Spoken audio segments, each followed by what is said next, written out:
22 of Some Like It Real. I'm Bryan. And I'm Veronica. And we're two cinephiles who love to talk movies. We have weekly episodes discussing the newest films, creating lists and drafts, and keeping you updated on the latest movie headlines and awards races. As a reminder, please like, rate, and subscribe on YouTube and your favorite podcast platforms, which helps more people find the show. And share it with any cinephiles in your life. Today, we're bringing you our reviews of The Sheep Detectives and Blue Heron. I like to call this double billing The Sheep Heron. Brilliant. Yes, absolutely. What could I say? I'm full of brilliant ideas. Definitely. Well, anyway, before we review these films, let's play catch up and talk about some of what's been happening this week. Let's begin with the news that we're getting a new Planet of the Apes movie, but it's not going to be from Wes Ball, who directed the previous Kingdom of the Planet of the Apes. We're getting Matt Shakman, who just went on to direct the new Fantastic Four movie. He's also dabbled in the world of television. It's really incredible to me that this guy's directed episodes of both Game of Thrones and It's Always Sunny in Philadelphia. That's what I call range. True, if I've ever seen it. So we're getting a new Planet of the Apes movie. We don't know any details about it, but the big detail that we know is that it's unrelated to Kingdom of the Planet of the Apes, which kind of bums me out because I liked Kingdom of the Planet of the Apes and I would like to see more with those characters, especially with how that film wrapped up. I'm like, oh, they're definitely going to give us more with these characters, but it seems like that might be unlikely, so I'm really curious to see what direction they go in. But it's like, it's kind of disappointing. And Matt Shakman, I didn't dislike Fantastic Four. I actually thought Fantastic Four was pretty solid, and the directing was maybe one of the stronger elements of the movie. The writing was where I faltered a little bit with it, but I thought he did a really good job, and it shows that he could do a big budget. He also directed WandaVision, which I thought was so good, and still stand by that show being very good until the last batch of episodes, but that's a different discussion for another time. But yeah, him directing an Apes movie is really exciting, and he's a very good fit. But hearing that Kingdom of the Planet of the Apes is essentially just pushed to the side worries me a bit. I totally agree. Yeah, I didn't love Kingdom of the Planet of the Apes, but I was pretty high, and it didn't reach any of the highs of the the Caesar trilogy, Rise and Dawn and War.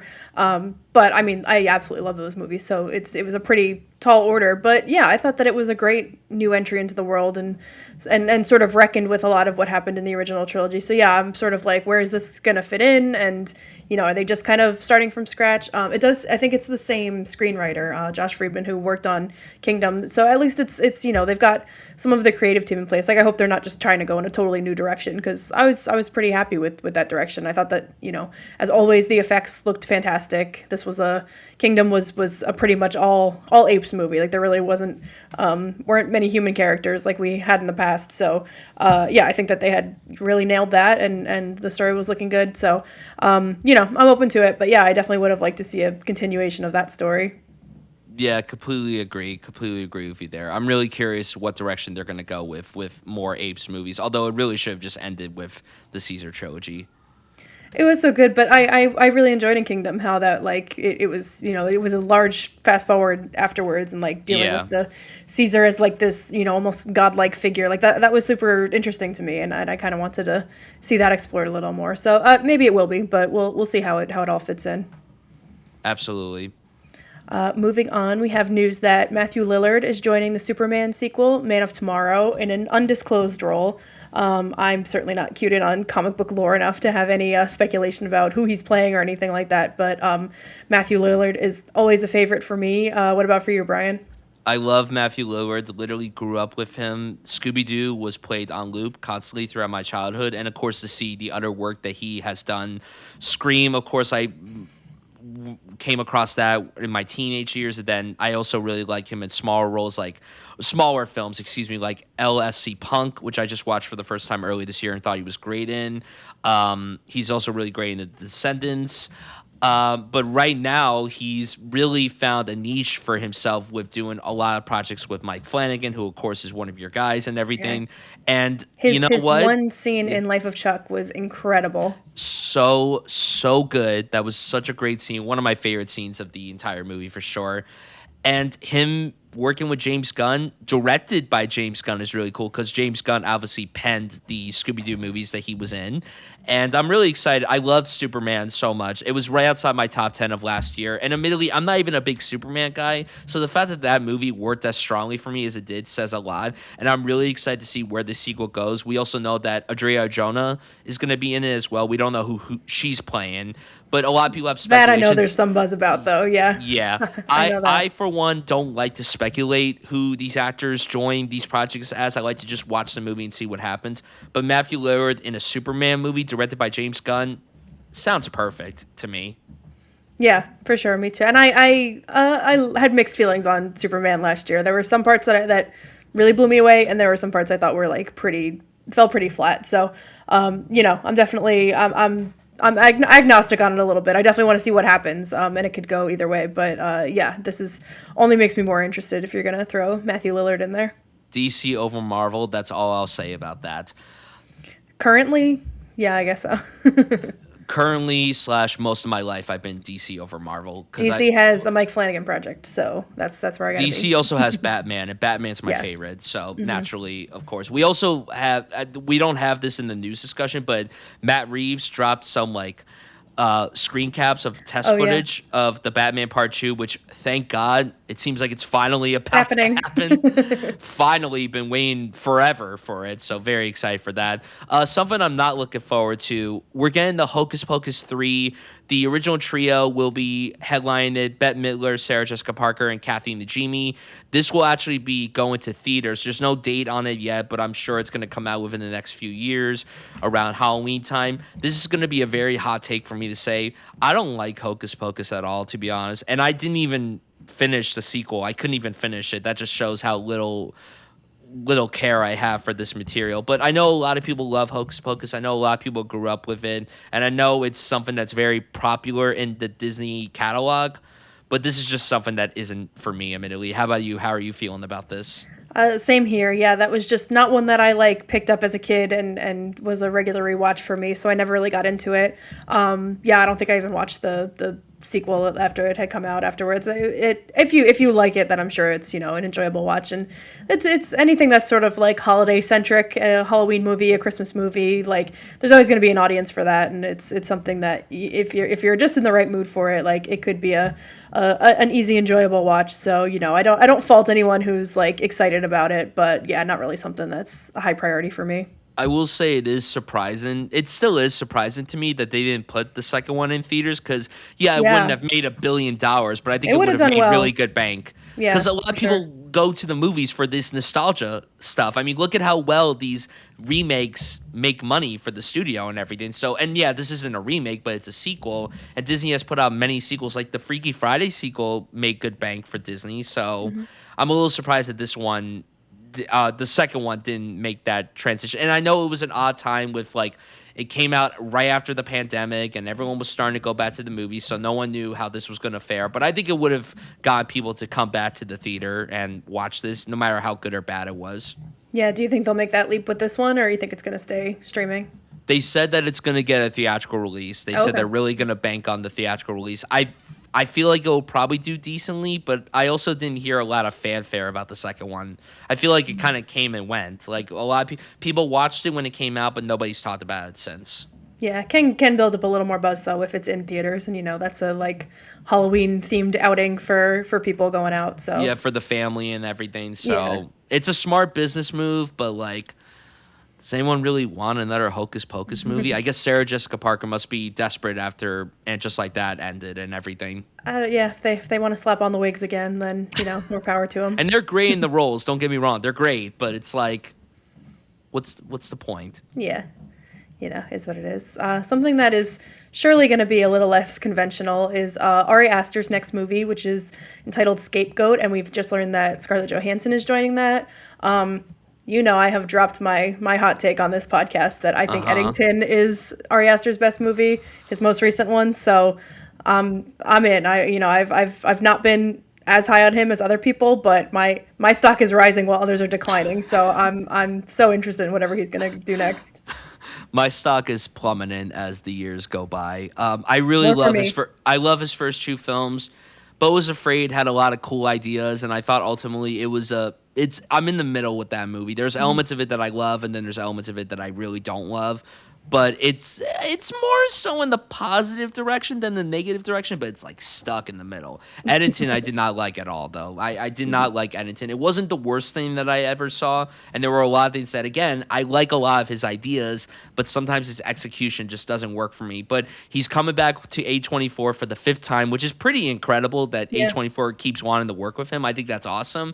And Scarlett Johansson, I love when she does wacko, weird shit. I think her performance in Under the Skin might be my favorite performance that she's ever given in her career because it's so out there for her and it's so different from like all the other films. Like you wouldn't think that the woman who starred in Lost in Translation would go on to do something like Under the Skin, or the woman who did Marriage Story would do something like Under the Skin. Now she's working with Ari Aster, and I think that that's a pretty perfect pairing. And I'm excited to see what they do. There's no plot details about this movie, which is totally fine with me. The less you know, the better. That's always a great way to go into Ari Aster's movies. So I am excited to watch it, but I'm going to keep my expectations low because I hope to walk out of this movie going, yep, this is a great outing from Ari. Because he's one of the most unique storytellers out there right now, and he doesn't work for everybody, admittedly. But I keep wanting to go back to his stuff because he just has this very fascinating voice about what he tackles. So I'm really interested to see what this goes through and everything. I hope it doesn't involve goats being harmed or whatever. I don't know. I see the word goat in the title, scapegoat. It might not be a I'm literal like, goat, but we'll see. yeah, I'm really interested to see where he's going to go with this one.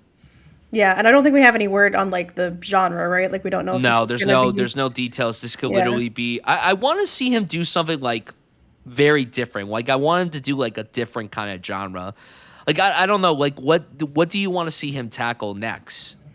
whatever he wants. Whatever he I don't. wants. Yeah, his first two are so like hard horror, and then Beau Was Afraid, Eddington, they both go a little more in the surreal direction. So you can kind of apply that to just about any genre. But I mean one of the reasons I really like Eddington is I think the comedy is like really strong.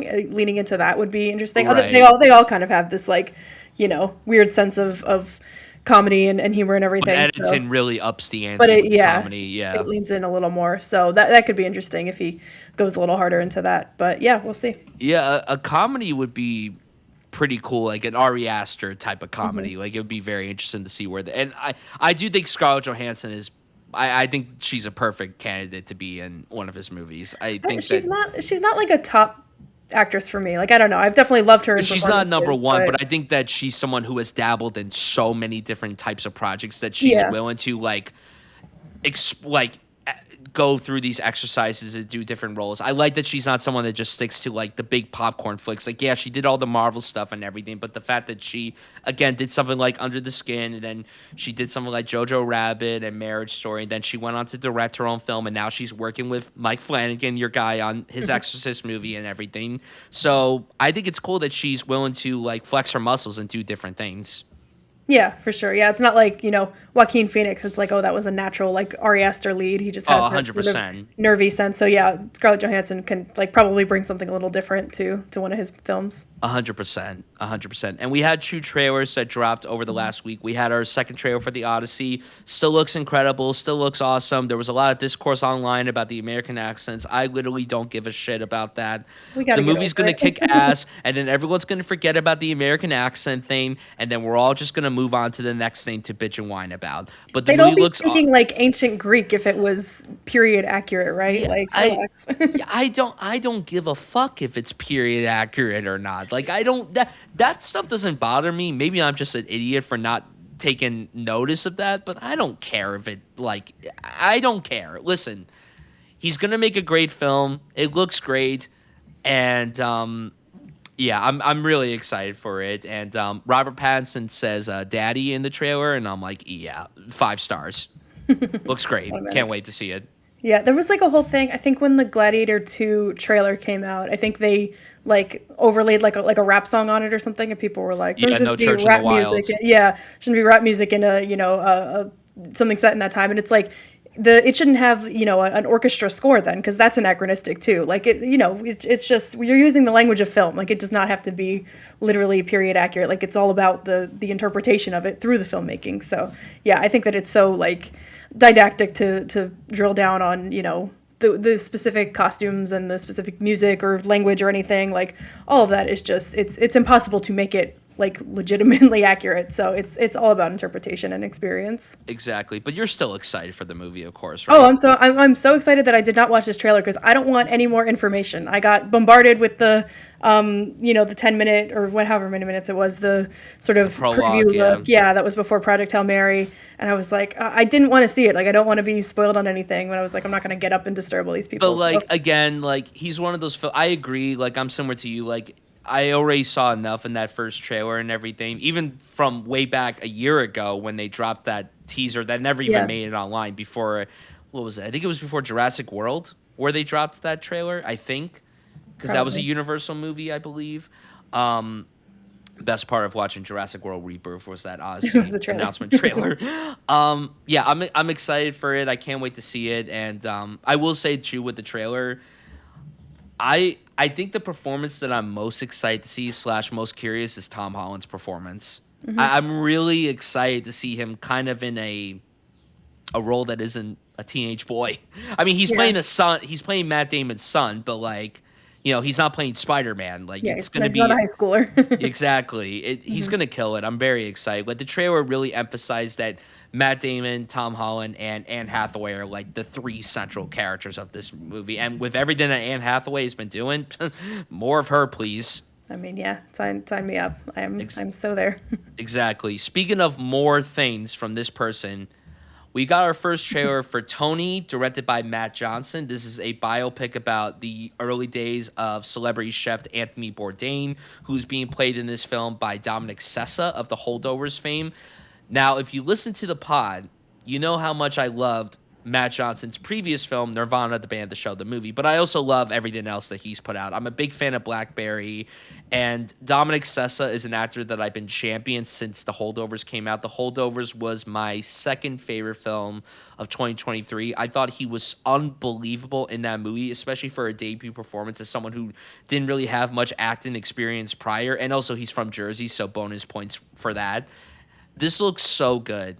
It looks so wonderful. It's not going to follow. It's hopefully not going to follow the cliche biopic route. We reviewed Michael a few weeks ago, which was literally the most paint by numbers movie I've ever seen in my entire life.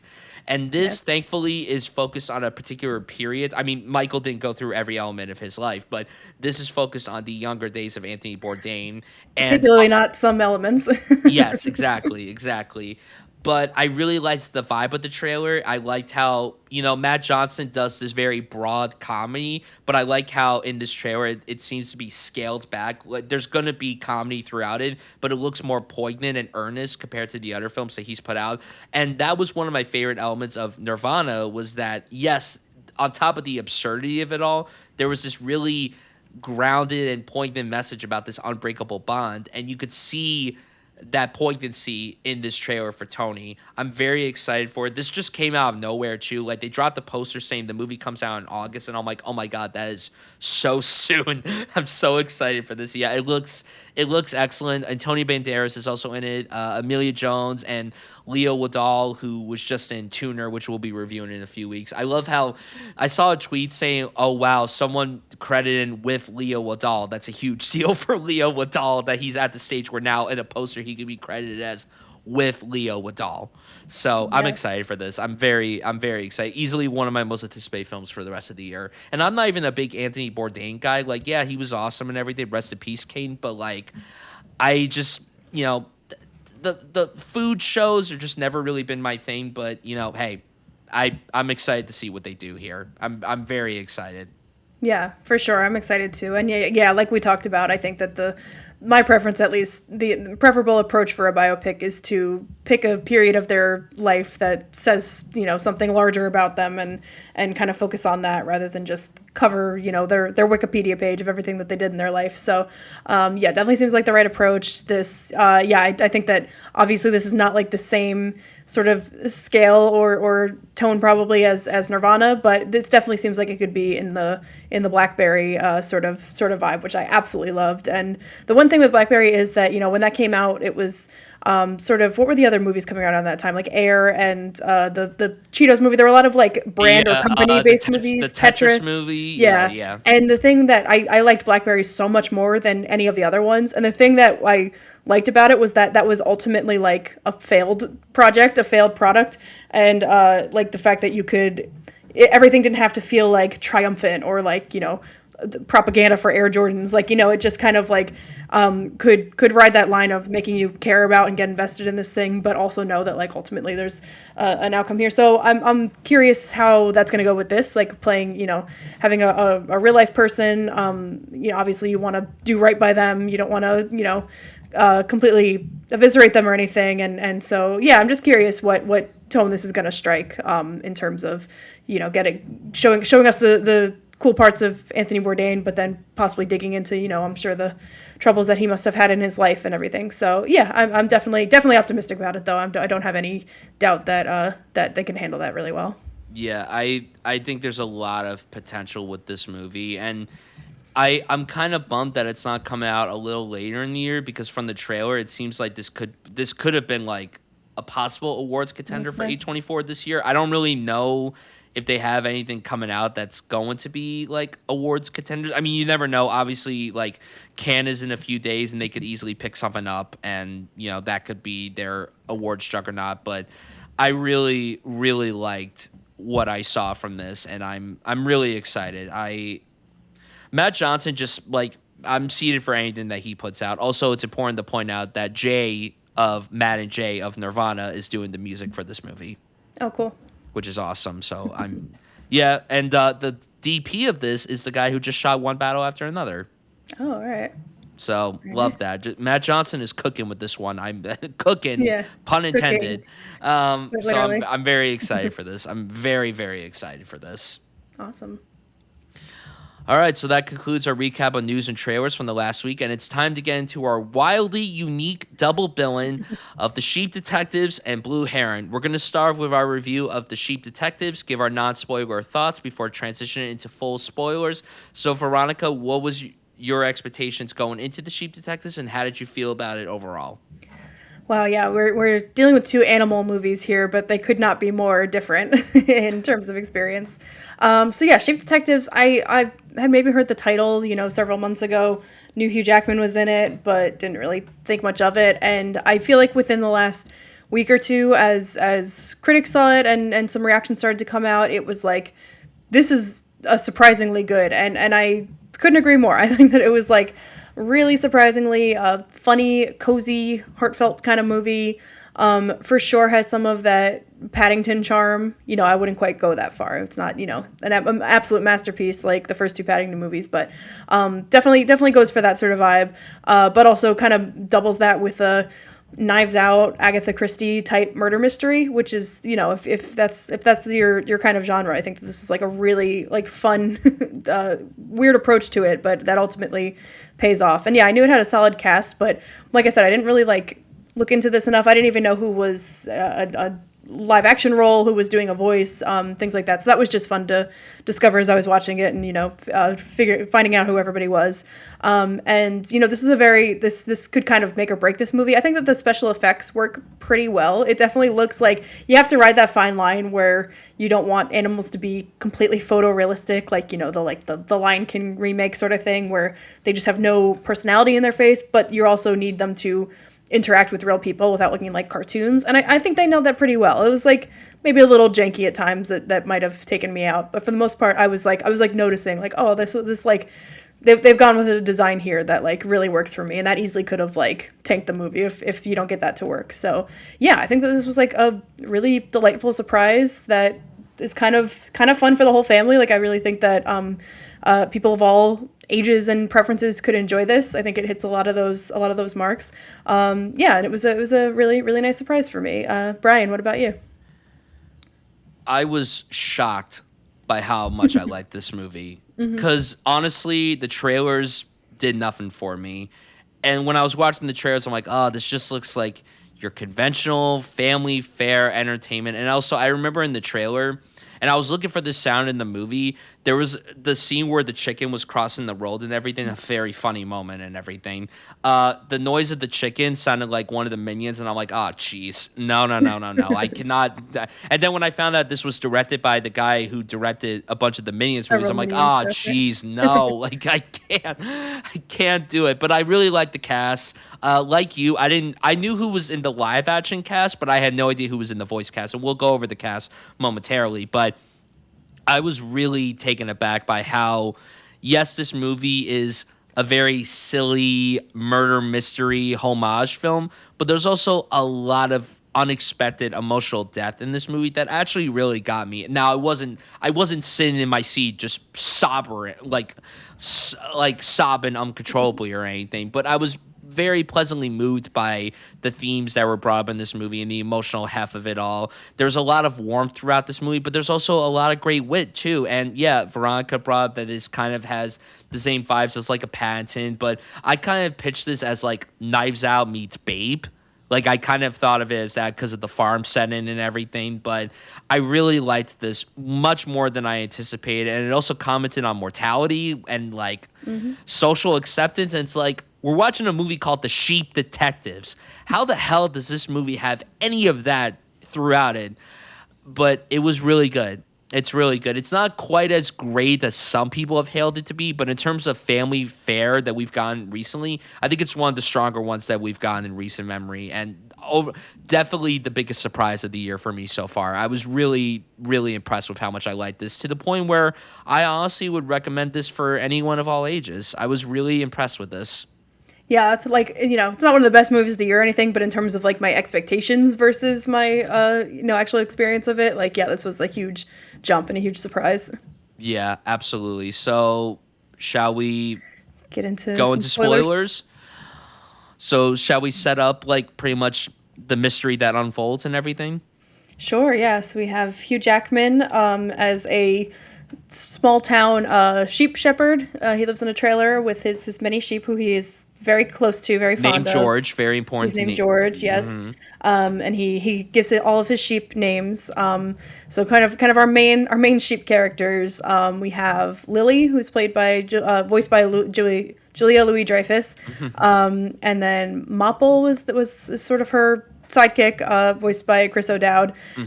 Sebastian, it becomes significant, who is voiced by Bryan Cranston. Who I had no idea was even in the fucking movie until he No, me spoke. neither. I'm like, wait a minute, that's my boy. I love his voice. I can, like, as soon as he started talking, I was like, oh yeah, there Oh, he is. he has one of the best voices ever. Like he could play anything. The fact that he could play a sheep, it's like, yeah, like the dude could do. He's Walter White. Like he could do anything.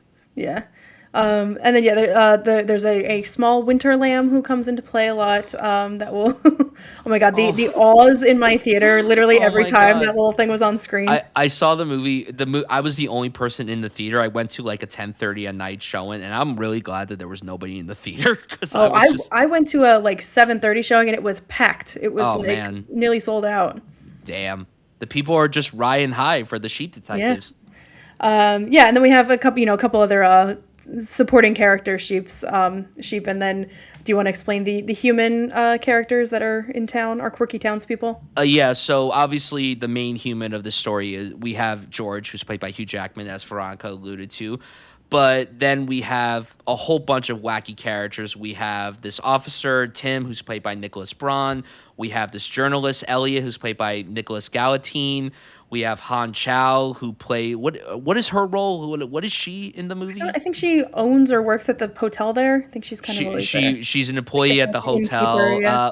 We have Emma Thompson, who's a lawyer, and then we have Molly Gordon, who I won't say anything about just yet, but she plays a crucial character to this story.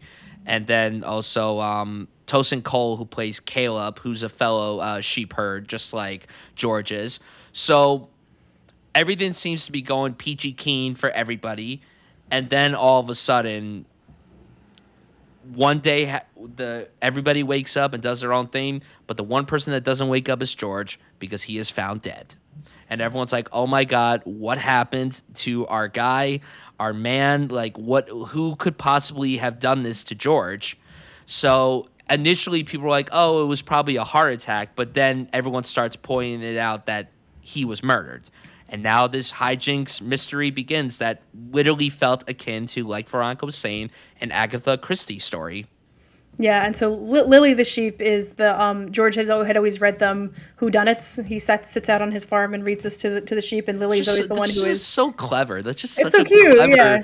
little premise. Yeah, Yeah, and a great reveal the first time, when the first time you hear the sheep talk, like yeah. the way that they just react to it. And Lily is always the one who is very good at figuring out the mysteries and pays attention to all the details. So she's our Benoit Blanc here.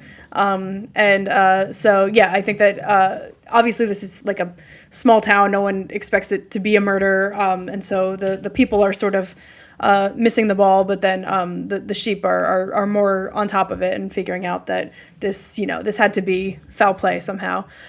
So I believe it kicks off with Lily, everyone being like, "Lily, you're the smartest one. You got to solve this for our boy George." And Sebastian is the one who he's part of the flock, but he's a little more of an outcast. He like wanders off on his own a lot, and everyone people sort of have a mixed relationship to him.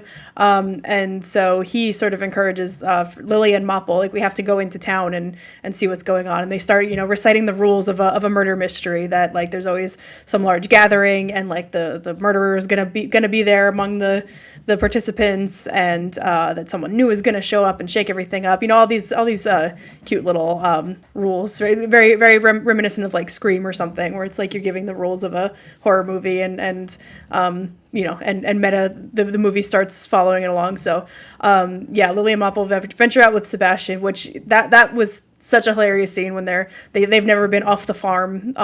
They don't wander out like Sebastian, and they mention something like, "Yeah, we're not scared to leave the farm," and then a quick cut to like their very like distorted faces looking down at the road in front of them and being like, "What is that? That's not grass. What is that made of?"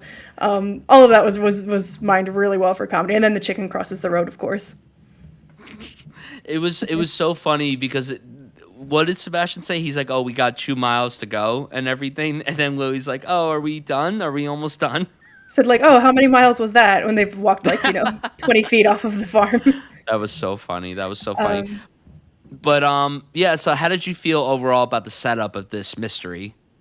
I was in, and I don't think I even put it together beforehand that like this was gonna be a murder mystery. Like I didn't really know what sheep detective meant. So I didn't expect George to exit the movie that quickly. We get a few flashback glimpses of him and stuff, but I thought that was like, that took me by surprise that George was killed Hugh off. Jackman must have been happy with the paycheck. He's like, "Oh, I only have to show up for probably like 3 days." Yeah, I mean, he got to just come in and be charming and adorable, and then just like peace out. So, so then I was like, absolutely, I'm totally in on these sheep solving a murder. Why not? Yeah, I like the setup of the mystery. I like that, again, like it's built up, like the movie starts up and like Lily, who is our main sheep, is so fascinating with whodunits, and then now she has to live a whodunit in real life and everything. And I really liked that approach to it. It could have been very like it didn't feel forced. I liked the build up to it and everything. I liked how the movie didn't start off initially with the murder. I like how it took a while to set it up and everything. And when it happened, we were like, "Oh, this is just such a shock," because George seemed like the kind of guy, although it is alluded that a lot of people in the town do not like him at all, and he doesn't like them either. Yeah, you got to establish all of our characters and their motives and relationships and stuff. Right, but we were just like, but he just seems like a guy that is very down to earth and cares about his flock of sheep. And then now all of a sudden the sheep are on their own and they don't know what to do, and they have to solve this mystery of who killed their owner.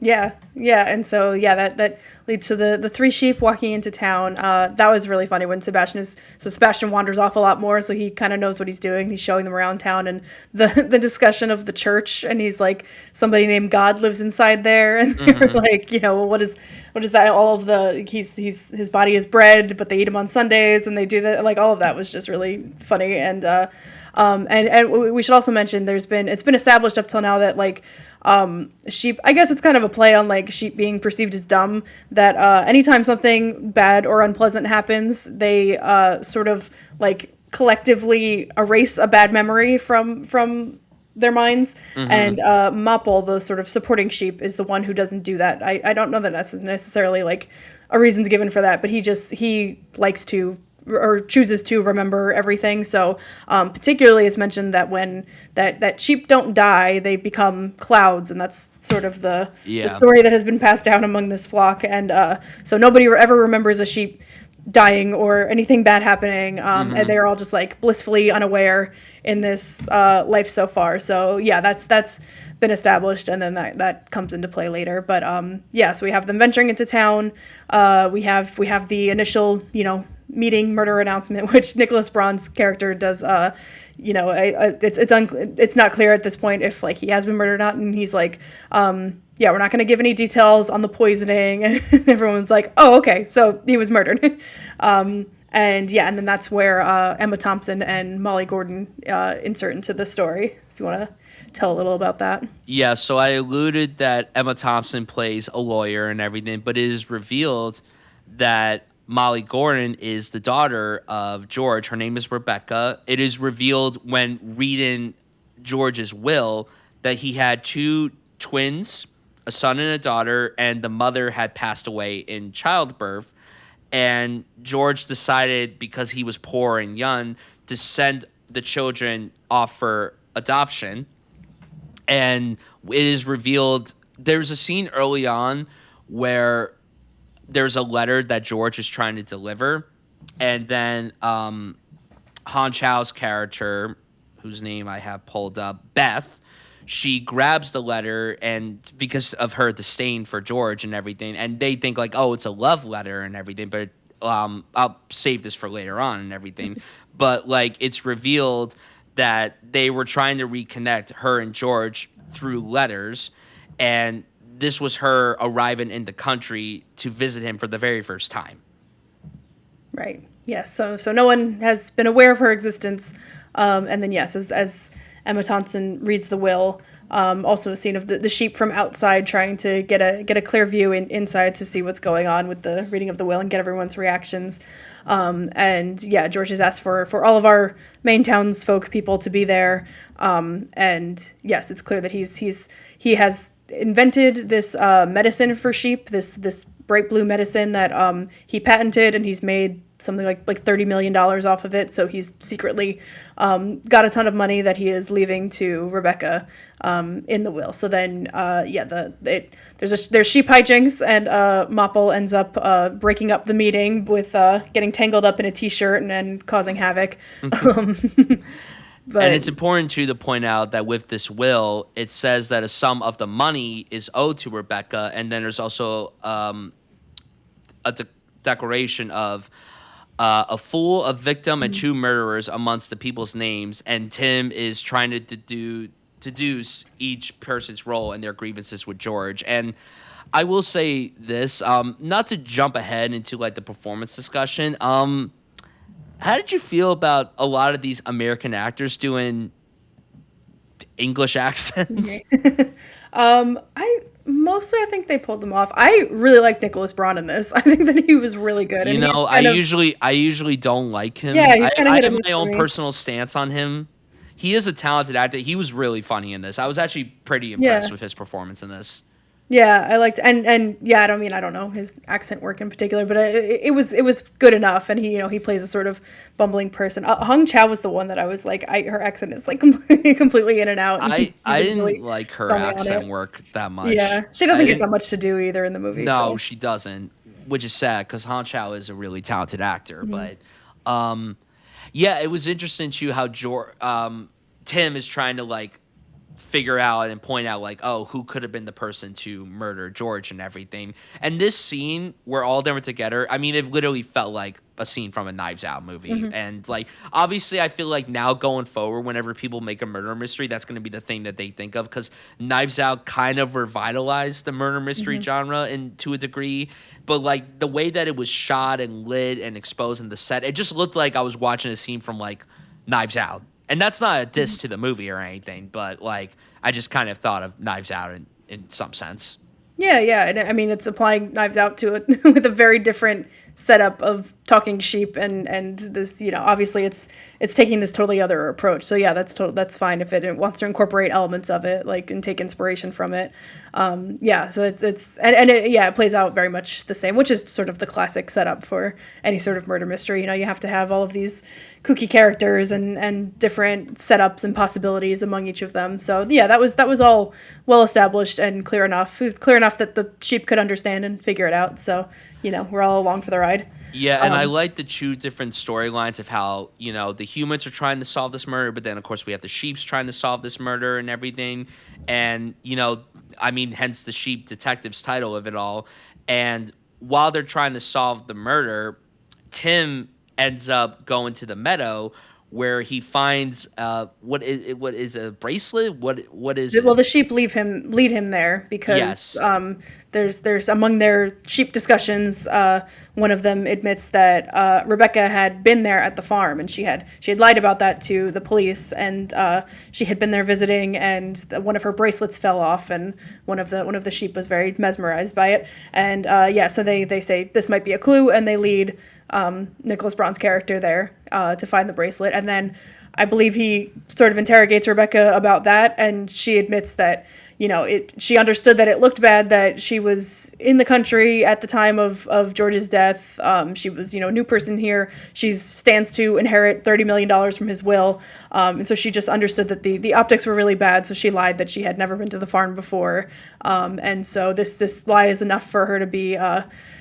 For the crime to be pegged on her and to be arrested for the time being. All these clues are coming together, and she also we see the berry that was used to poison George, like squash at the bottom of her boots. To search her room, yeah. And her legal name is different. So we're like, something is not right with this. Something is off. And when this all came to be, I was like, okay, I guess the mystery is solved this early. But if I know a murder mystery, and I know a bunch of them, I know that this is definitely not going to be the end. I know that this is definitely something's not adding up here.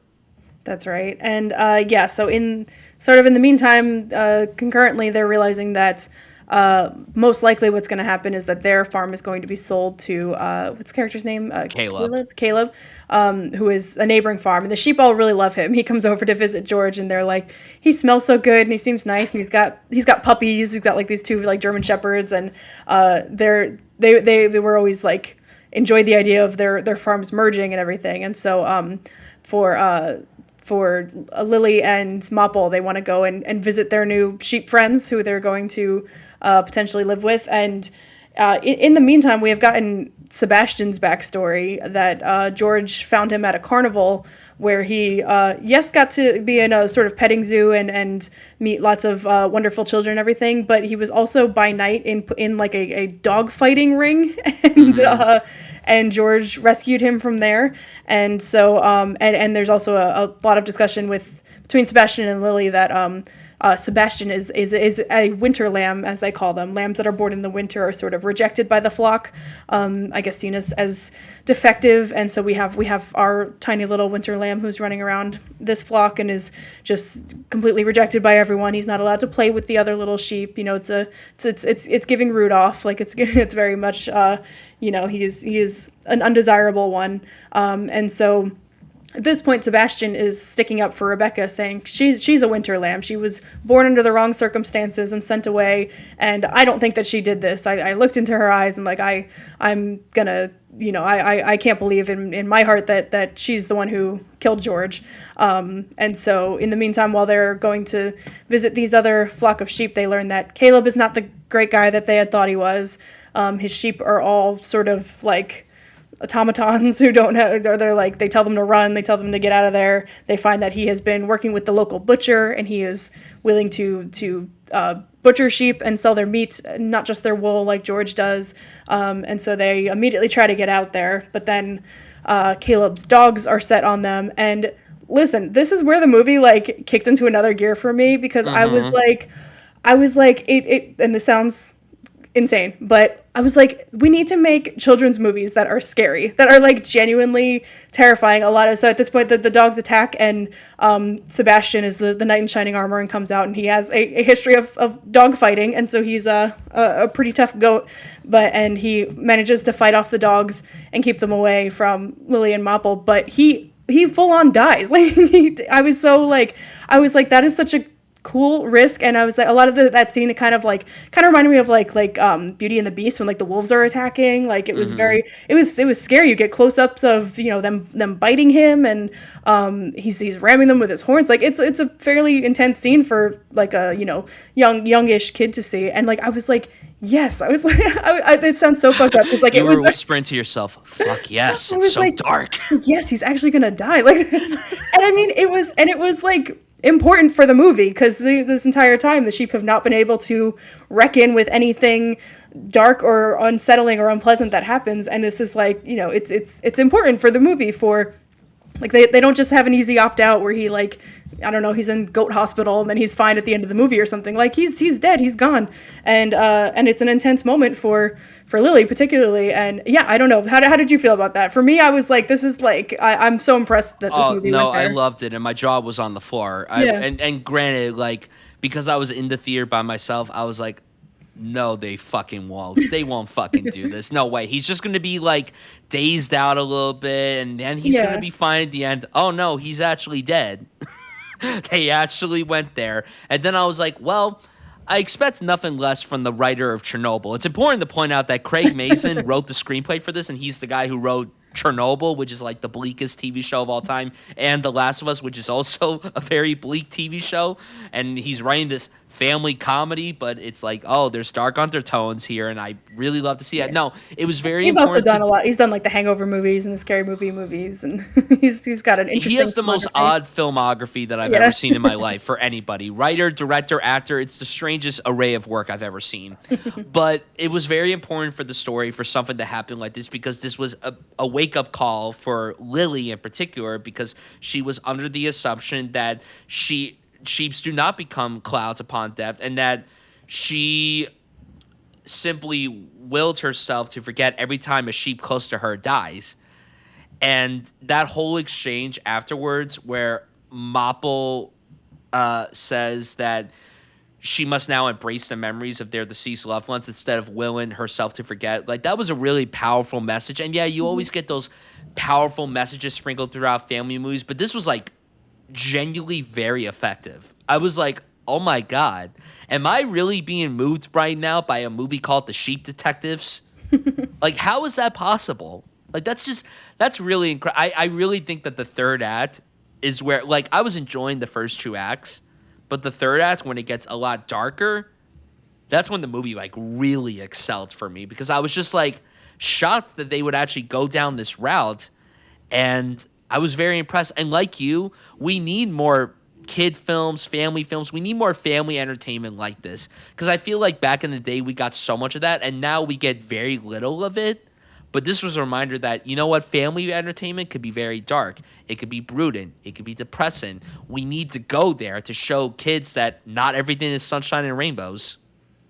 Yeah, and certainly, you know, not to be like kids today and back in our day and everything, but it's definitely, like, it's undeniable that media for children, like, number one, I think just media in general has shifted towards catering to a sort of kid mindset, and like the idea that adults kind of stay kids now. Like, you know, it's not just kids going to see the Star Wars movies and the Marvel movies. Not that there's anything wrong with that. Like, it's totally, you know, cool to have those interests, but the fact that we can't, you know, it always seems like there has to be some separation. Like, this one is for kids, and like, this is, you know, it's going to be safe, it's going to be fine, it's going to be nothing at all controversial, nothing that's interesting. Like, it's going to be, you know, just sort of bland and anodyne. And like, yeah, I think that you need a movie where you can go in and say, yeah, my kid's probably going to be fine watching this cute movie about the sheep, and then you have to like talk to them about death a little bit. Like I think we need that in our landscape, because yeah, I think that everyone, growing up, you can remember that thing that sort of scared you or freaked you out, or you just couldn't get out of your head. And like it's important for kids to experience that thing and not have everything be completely the same, everything be completely safe. I think I just think that it was like such a cool turn to take, because it's important for what it means for the audiences.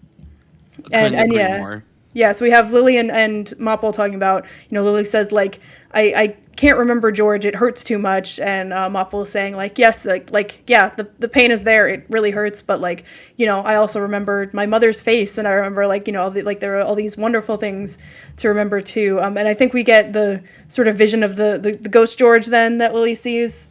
She's like... and he sort of leads her in the right direction for solving the murder, as well as we see that his hands were dyed blue and green when he died, and that becomes important. But it also was just a sweet emotional moment when she kind of, we've seen him kind of like nuzzle her before on the snout, and she kind of like goes for this nuzzle, but then his ghost hand like disappears, like just little moments like that where like it was so sad and sweet, and it just really takes that. But then it also like it handles that turn well, like it kind of snaps back into like, okay, let's solve this thing. Like for George, for Sebastian, we've been properly motivated, like let's get into the resolution here. Yeah, and because nobody else is willing to help, Lily and Mopple are like, well, I guess it's just us that are going to solve it, because now Sebastian is gone, so it's like, what do we do? And then the little winter lamb comes out and just helps out and assists in that winter lamb. Oh my god, like my eyes are about to well up just thinking about that character, because like I just wanted to protect that little lamb. That lamb was so adorable, and oh my god, my eyes are literally getting watery. And it's also like 100% designed to just tug on your heartstrings from the very second that he's on screen. But it fucking works, yeah. So he comes and helps out, and they sneak into the jail, and they paint a message and everything to leave. And then the next morning, Tim sees this message. They use the paint to lead him to thinking about the colors that were on his hand. Yeah. Yep. And then he initially doesn't think anything of it. And because of that, they're like, well, Rebecca is the one who clearly killed George, and he's about to sign her over. He does sign her over to get her taken to a bigger police department. But then he notices that the Sheeps are basically sending him a message. And then he's like, wait, Rebecca is not the killer. And he declares himself as the fool for believing Rebecca was the killer, who really was the victim in the long run. Yeah, so yes, the plot unwinds from there, and I don't know, did you see any of this coming? I definitely knew that the paint was going to come into play, but I didn't really piece it together. No, I had no idea, like, at that rate who was the killer. I was like, oh, I actually genuinely don't know who the person is. Like, I will say that most murder mysteries that I've seen, like, and the Knives Out movies, like, I would say the first one, I didn't know that it was going to be who it was. The Knives Out is less about guessing it. It's more just watching it unfold. More so. Yeah. But with any murder mystery, you try to go in being like, I don't want to know who the killer is, or killers, like double and everything, plural. But this one, I'm like, I don't know who did it. I literally have no idea. Yeah, so Nicholas Braun's character unravels the whole thing, and a very funny bit that Emma Thompson keeps being like kind of like one step ahead of him and like getting to his conclusions before he does, and he's like, I'm having a moment here. And perfect role for Emma too. I'm just like, yeah, it just seems like something that Emma Thompson would always. It's the kind of role where it's like you get a seasoned actor to be like, all right, speed it up, get to the point already. Yep, for sure. Yeah, and totally fits into this like cozy British kind of 100%. Sensibility and everything. Yeah, she was perfect. So it is revealed that his one hand was, both of his hands essentially were blue from working with this medicine that he patented.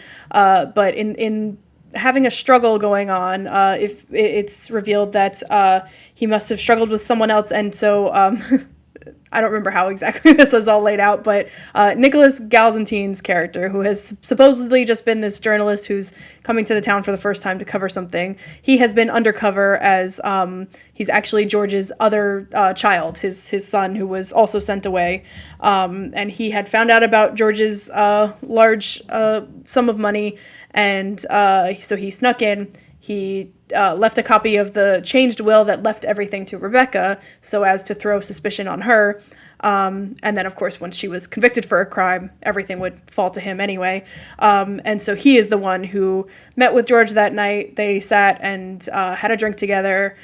He poisoned him. And in the ensuing struggle, George made it outside, tried to fight him off. And the yellow in his hair dye, as he has dyed his hair in order to go undercover, has George reached for that, the blue mixed with the yellow, and he has a green hand now. And so yes, that's how the sheep used the paint to sort of lead him in that direction. They put the blue and the yellow paint on the ground, and so and Nicholas Braun's hand, he pieces it together there. And as the little winter lamb is standing there with his like one blue leg and one green leg, I was like, that's so cute. And yes, so all is revealed there. Nicholas Galzantine tries to make a quick break and get away. And then we haven't mentioned some of the funniest side characters here. We have Brett Goldstein voicing two twin sheep. Oh my God. I felt like I was watching an episode of Ted Lasso. It was just, oh my God. It was so, I love his voice so much. Yeah. Especially coming out of a sheep. Like, it's just so funny. Hey, let's ram it to this car. And so they've been like popping up with funny lines throughout, and now Lily gives them permission. They have I believe it's a legitimate case for bashing, and because they want to bash everything, but she says no, only when there's a legitimate case. And so they bash his getaway car as he's trying to leave, and they stop him and apprehend the real murderer. So brilliant. There was a part of me that had jokingly said, I was texting someone the other day about this movie, and it would have been funny if when after the car was rammed and everything, Nicholas Galantine literally stepped out of the car and just screamed, "Shut up, nerd! I fucked your mom!" and just ran away and quoted Bottoms and everything. I liked the little brawl because I was thinking it was like Wolverine versus Jeff from Bottoms. Or what's that movie? Oh, he's going to be in Masters of the Universe, right? He's going to be in that? Mm-hmm. Where he's playing He-Man. I was like, oh, Wolverine versus He-Man. Yeah, think about that. Yeah, the twist was, I thought it was really well executed. It was good, I was actually like genuinely impressed because, again, with most of these family movies, you could see so much of it coming from a mile away. But this one, I genuinely didn't put two and two together. And I'm still like just thinking about it days later. I'm like, there was just no hint that he was the one who killed George. There was just no hint at all. And to me, that's brilliant. That's like something you can't just push aside. You have to celebrate that because a lot of these movies are just so, you know, like from the moment it happens who did these things. But this one, I'm like, never in a million years would I have guessed that Elliot, or Peter is his real name, was the one who killed George. I always prefer one like this where, you know, they've set up these however many, like 6 suspects or whatever, and sometimes a murder mystery will just pick one and it's like, yeah, everyone's got a motive or opportunity, but like it was this one, and you know, or something, you know, like Clue, there are all those alternate endings because like it plausibly could have been anybody, and you know, you can just kind of commit to one and you can make it work and everything. I like something like this where, you know, it plays on what actually happened and the fact that it, you know, it was this larger setup that you couldn't have really predicted or seen coming. Yeah, it was just really, really well done. And like I said, and you know, among all of this other stuff that is going on, all of the sheep antics and the, you know, the heightened sort of cozy, isolated little world, like yeah, it did that as well as just being like a really solid murder mystery. Yeah, 100%. And you know, he's arrested, and Rebecca takes ownership of the meadow. And of both meadows. She takes both meadows as well, and frees his sheep. Yep, and she ends up buying Kayla's sheep and everything, and then she it's a very lovely ending. We see her mirroring her father, reading a book to the flock and everything. She's reading George's Guide to Raising Sheep, and as the two watch from Sebastian's Hill and everything, Lily christens the winter lamb by naming him George, and I'm literally like, what the fuck? Why? Every sheep needs a name. He didn't have a name yet. This was so sad. And it's also important to point out that Lily was named after George's partner and everything. And it's just like, oh my God, like what? Because as someone dies, you want to remember them. You don't want to just erase them to get rid of the pain. I know, but I was just like, oh my God, this movie is making me more emotional than it should have been. Like, this should have been the stupidest movie I've ever seen, but it was a really clever and endearing movie with a lot of great laughs, really good animation. I thought I really liked the visual look because, again, like you brought up, you had to ride a fine line and not make it uncanny like the Lion King. Like that's going to be the example I always think of. Yeah. Like you had to make it look silly, but you also had to make it feel like, oh, if this was how it looked in the real world, this is how it would be. And I just the third act I thought was like actually like fantastic. I thought the third act was like really really great. Yeah, yeah, and so we end with Lily and George, now the new little winter lamb, curling up together, and they get a vision of a goat in the cloud that looks like Sebastian. So that idea is sort of so brilliant. Represented. It was beautiful. Yeah, I was like, oh my god, it's just it's so impressive, so impressive. So there's obviously various things to touch upon and everything. We talked about the visual look with the animals and everything. The performances, let's get into those. And there's obviously so many people to talk about, but should we start off with the humans first and then transition into the voice roles? Sure, yeah. What were some of your highlights? So I think Hugh Jackman, for the little time that he had on screen, I thought he did a very delightful job. I like Hugh Jackman a lot. There are people in my life that genuinely despise him, and I have no idea why. They just are like, I think they just don't like him as a person and everything. They're like, oh, he left his wife and now he's with Sutton Foster, and I'm like, listen, like, I try to not focus on that. I try to just focus on if they're a good enough actor. Also, I've heard Hugh Jackman is actually a genuine nice person, so I don't know what these people are talking about. Anyway, I digress. I've liked him my whole life. I like him in everything that I've seen him in, and he's really lovely in this for the little time that he's on screen. And that sequence where he and Lily are talking, his hallucination, that was a very endearing sequence. I thought he added a really good presence to this cast. Nicholas Braun, who I said before, usually not a big fan of him. He admittedly is in a lot of projects that I do like. Of course, I loved Succession, and he was perfect as Cousin Greg. The performance was probably like lower tier for me compared to the other actors on that show, but he's also in one of my all-time favorite films, Sky High, and he's awesome in that movie. And I actually thought he did a really good job of embracing the goofiness here, and he was kind of perfect for the role. Also, I say this every time I see him in something, and I did see him in person years ago when I went to TIFF. He is so fucking tall. Like, what the fuck? He is a fucking giant. It's like, is there anyone that he's acted with that's taller than him? I feel like he's always towering over everybody, because there's like a sequence with him and Molly Gordon, and she's like looking so far up, and he's like looking straight down, and I'm like, this is just too much for me. But he was very good. Molly Gordon was delightful. Nicholas Galantine was very deliciously vile in this. I really like him a lot. I actually think he's a really talented up-and-coming actor. I've liked him in everything that I've seen him in. His performance in Bottoms is an all-timer. That's an outstanding performance. Yeah, between that and then what he gets to do at the end of this, he plays like crazy pretty well. Yeah, he does. And I'm really excited to see him do something different in Masters of the Universe. I think it's cool that like we're gonna see him play someone vile like this, and then he's playing like an actual hero, and his muscles in that. Oh my god, that's a different podcast for another time. Han Chow didn't have a lot to do, unfortunately. Emma Thompson was hilarious, as she always is, and then the other human characters did a good enough job too. There's not a performance in this where I'm like, wow, they were bad. Everyone did a good job with what material they were given, big or small. They did a very good job. Is there anyone from the human cast that stands out to you? Yeah, no, you covered it well. I do think I was just surprised the most by Nicholas Braun, because, like I said, I can be kind of hit or miss with him. And I mean, once Hugh Jackman is taken off the table, like once George dies, I think a lot of the movie rests on him for the human characters. Obviously, Lily is the main character, but a lot of the investigating and the interacting with the sheep, like that all falls to him. So that's I think he carried that pretty well. Like he usually is playing much more of a side character, and this is a big cast, but like a lot of the movie just sort of has to revolve around his revelations.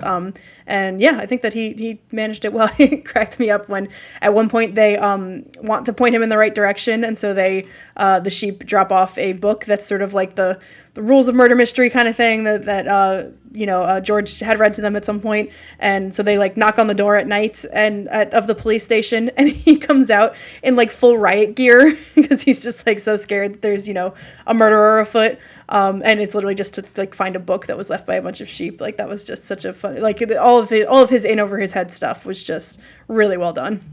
Yeah, it was very impressive. Now I'll let you take the reins with the voice performances because there's a lot of people to talk about in that cast. But go ahead, take the reins with that. Everyone was great. I think that, and I kind of liked also that there was sort of a mix of like British and American actors and sounds in there because I don't know what the hell sheep are supposed to sound like if they would all have the same accent. So yeah, I think that Julia Louis-Dreyfus was really good. She was carried it. Chris O'Dowd, I always love him in a voice or a live action performance. I think that he's really distinctive. But yeah, I mean Bryan Cranston is the MVP. He's just like gravelly, like loner sort of voice, but with a heart of gold. Like that just, lends to him really well. And then, oh my God, Sir Patrick Stewart, who just like Oh yeah. gets to scream out like murderer, like so gravelly and like he was just like he just makes total sense for this tone. And then yeah, Brett Goldstein as the two sort of dopey twins that are just constantly want to ram everything, like just amazing. Yeah. Yeah, Chris O'Dowd is always a delightful presence. Like I really like his voice a lot. I was watching a clip from Bridesmaids not too long ago recently, and I always think of his line delivery where he's like, "Do you know what it's like driving past you every single day with your fucking taillights still broken?" So I think of that every time he speaks. He was great. Julia Louis-Dreyfus. I didn't really know any of the voice cast that was in this movie. I didn't really look. I just more so knew the humans that were in this movie, so I didn't really look into the voice cast. So here in Julia Louis-Dreyfus, I'm like, oh, what a delightful presence. She's always great. She's been one of our greats for multiple decades and everything. Like it's amazing that she is someone that has had the incredibly lasting career that she's had, winning, like 50,000 Emmys and doing all these other projects. And yeah, she's great. But yeah, Cranston is the MVP. And what a few weeks for him. He just came back to the Malcolm in the Middle world, and now he's in the Sheep Detectives. So, my guy. I think one of my favorite jokes was when he is talking about what they're going to do about the murder and everything, and Sebastian says like we have to do it because it's just, and the Brett Goldstein twins are like, just what? He's like, justice. Just us what? And then they call back to that at the end. That was just like, yeah, I would have watched a whole like short or something of like those three That was just too trying to have a good. conversation. That was too good. Yeah, the cast was very good. It was well directed. I thought it was paced really well. Yeah, Did you yeah. did you have any gripes with the movie that you wanted to touch upon? Not particularly. Like I said, yeah, it definitely impressed me. Did stuff that I didn't think it was gonna do. Yeah, I think that it was just overall pretty. I mean, it's not gonna like I said, it's not my favorite movie of the year or anything. Yeah, I think that it was just like a really solid, surprising, funny movie. Yeah, I can't really think of any grievances that I have with the movie either. It's not one that I admittedly will go back and watch right away, but it is one that I could sense myself revisiting down the road. I actually texted all my friends. I'm like, you guys gotta go see this movie. It's actually really good. Because we were all just like, oh, this just looks so blah. And it ended up being not bad at all. It was really good. It was really, really good. Yeah, I So, think like particularly if you like the cozy British kind of stuff or like or yeah, murder mysteries, like absolutely. anyone there can like really appreciate this, which you might not think of just watching the trailer or something. Absolutely. My least favorite thing about the movie, though, was when the movie began and I saw the Amazon original movie thing. I hated that. I hated that. I didn't like seeing that in front of Project Hail Mary, but I guess now anytime Amazon MGM puts a movie out, we're going to see that, which that's disgusting. That's just sad. That's very sad. All right, so what are you going to rate The Sheep Detectives? I rated this 3.5 stars. I also rated it 3.5. Honestly, it was pretty close to 4 with how much I loved that third act. I think that when I eventually revisit it, I could actually see it being bumped up to a 4-star, like a low 4-star. I had a great time with it. I had a really wonderful time, and I went into the movie just being like, okay, gotta review this for the show, blah blah blah, and then I was like, well, now I am really excited to review it for Yeah. the show. And it's a pastiche of like a lot of different things, but it ends up being a really unique mix of all of those things. Absolutely. Yeah, I Again, can't this really. movie should not have worked at all. Yeah, It should not have yeah. worked, but it did, and I'm really glad that a movie like this exists. And hopefully it does well for the families this weekend and everything, or whenever they Yeah, get I to go hope see it. so. It's very delightful. I will say too that if I was a kid when this movie came out and everything, I probably would have watched this on loop constantly as a kid and everything. It just seems like something that I would have put on a lot. But yeah, very good movie. Surprisingly, very good movie. Yeah, highly recommend for just about anybody. Absolutely. All right, should we move on to our next animal-themed movie? I don't know if I want to move know if you're on, ready. but we gotta do it. I have the tissues ready to go. I'm prepared. Chief Detective already got you a little emotional, but this one is a little bit more devastating. A little more devastating is an understatement. Would you like to set up Blue Heron, which is this new indie film directed by Sophie Ramvari, I believe is how you pronounce her last name. Yeah, would you like to set this one up for us, Brian? Oh my god. Okay. So I'm gonna read the Letterboxd synopsis because it is a really good way of setting up what this movie is. So according to Letterboxd, Blue Heron is set in the late 1990s, and it follows a family of 6 as they settle into their new home on Vancouver Island. As eternal dynamics are slowly revealed through the experiences of the youngest child, Sasha, their fresh start is interrupted by the increasingly dangerous behavior of the family's oldest child, Jeremy. So admittedly, right before this came out, I didn't hear a ton about this movie. I didn't know much about it, but I do remember it premiered at TIFF. Fittingly enough, I'm wearing my TIFF shirt to rep where this movie showed and everything. I do remember hearing that this was a film to keep on the radar, but I didn't think too much of it. And then the last few weeks, more people have started to see it, and I'm like, oh, this Blue Heron movie sounds pretty good. And I just kept seeing all these high reviews from people that I follow and trust, and I'm like, okay, I'm going to keep this on my radar, and as soon as it comes out, I am going to see it. And it finally came to my area this weekend. And originally, we weren't even going to do a review for this. Our last episode was the speedrun reviews, and Veronica was going to talk a bit about the movie. But then when I found out that it was coming, and I'm like, no. We need to do a review for this. It'd be a good, one-two punch with Cheap Detectives. Because admittedly, not to judge the other movies that came out this weekend, I had no interest in any of the other titles. I didn't want to go and make Veronica suffer through Mortal Kombat 2. So I did herself a huge favor by saying, let's review Blue Heron instead. Yeah, I think a little more into this one for me, personally. Exactly. So I went into it with pretty high expectations because everybody was talking about it.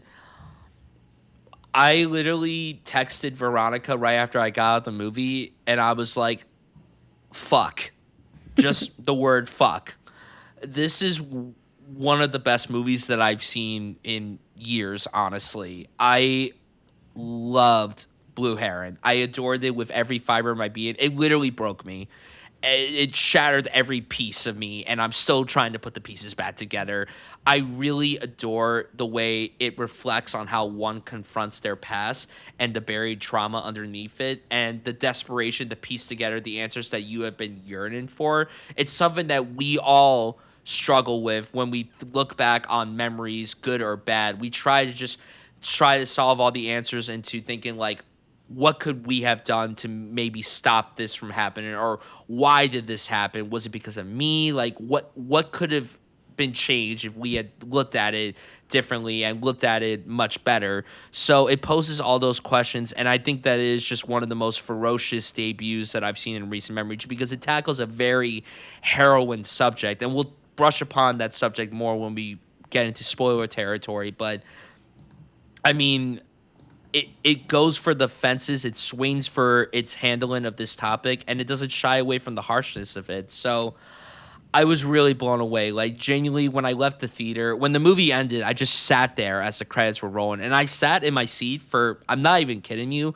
10 minutes after the movie ended. And I was the only person in the theater for this. I've been getting a lot of movies lately where I'm the only one in the theater, which is probably the greatest thing ever because then, like, I don't have to let anyone see me emotionally distraught over what I just witnessed and everything. But truly, I haven't been able to stop thinking about this film since I watched it a few nights ago. And it's one that I'm very excited, despite the fact that it's an absolutely depressing watch, to revisit and explore more about it and pick up on pieces that I may have missed the first time. I was really blown away. Sophie Ramvari is a filmmaker who I'm very excited to see more of going forward. And for this being a debut, it's one of my favorite debuts, not only of the year, but I think it's going to go down as one of my favorite debuts of the entire decade. Like, that's how much I loved this movie. It felt like the kind of movie that I would really gravitate towards, and I was very impressed. It lived up to the hype for me, and yeah, I really loved this movie. So what about you? How did you feel about Blue Heron going into it, and how did you feel about it coming out? Yeah, pretty similar to you. As soon as I had heard the title, I was already hearing buzz about it being super powerful, really beautiful, and yeah, definitely made it a priority to go see. So I saw it about 2 weeks ago at this point. So maybe I'm fuzzy on some stuff, but hey, isn't memory just like that? And isn't that what this movie is all about? So yeah, I thought that it was just really stunning. I've seen a few interviews now with Sophie Rambari, and this is pretty pulled from her childhood, somewhat semi-autobiographical, and so Sasha is sort of her insert character, and yeah, I think that it's just really incredible the way that it recreates things, the way that it deals with memories as recreation, trying to look back and grasp at something that is barely there. It definitely takes some risks in its storytelling that are really exciting, and I think that kind of set it apart from something that could have just been a really solid, moving family drama, but sort of take it to the next level. And yeah, I think that it was just a really beautiful portrait. Maybe I definitely I absolutely loved it. I think that it's maybe not hitting me quite as hard as I've seen a lot of people talk about it. And that's totally fine. Like, and that's just maybe like on a personal level, or as we said, it gets into some personal topics and stuff, so it can definitely like hit harder just based on your own experience, things like that. But I thought it was just really beautiful and really smart, and structured really well, shot really well, all of that. I think it was just pretty remarkable. It reminded me a lot, and a lot of people have been comparing this film. It gave me vibes of After Sun. It Definitely, pretty yeah. much gave me like After Sun. I saw some people saying maybe All of Us Strangers was another film that kind of evoked the same feeling, but this very much felt like something akin to After Sun, where we follow this person who's struggling with this thing, and we're trying to piece together, along with the main character of the movie, of why is this person like this, and what can we do to change that. And it hurts us knowing that we don't have the answers because it's out of our control. And that's the most painful element of it all, is that no matter how hard you try to put it all together and try to help out the person, it's just not always going to work. So this movie, the way it handles that messaging is just, it hit a little too close to home for me, admittedly, because, not knowing anything about the movie walking into it, and we'll transition into spoilers right now, Yep. not knowing really what the movie was dealing with and how it commentated on mental health. I'm such an advocate for more stories about this being told in a very realistic manner where it doesn't shy away from the harshness of it. And I mean, this movie, just the way it handles it is just like, you could tell that Sophie was like bringing personal elements into this storyline. And I don't know how, much of this was taken from her real life and everything, but like, I just can't imagine like writing something like this and then bringing it to life. And it kind of felt a bit therapeutic to me. Like, there were moments where, as I was watching the movie unfold, I was just like, I kind of relate to a certain degree of this. Like, I relate a bit to what these characters are going through. And honestly, as someone who's had his struggles with mental health and everything, I think this is one of the strongest portrayals of that I've watched in recent memory, because I am very stingy and very critical and very picky about how it's handled in film, television, books, whatever. And I think that in recent memory, looking back, this is just one of the strongest examples that has come to mind for me. And like, there's such a sense of openness too that demonstrates that Sophie has what it takes to make groundbreaking features that connect us all. Like, there's such a universality to this movie that even if you may not necessarily be able to relate to what the characters are going through in this movie, there's something here to where you could be like, oh, I know somebody like this. I've seen something like this unfold in my life. And, for me, when you have a message about the lack of mental health support for our nation's youth, like that to me is something that I am a strong advocate for. Like, we need to recognize that mental health is something that we all struggle with, not just when we're adults, but when we're kids.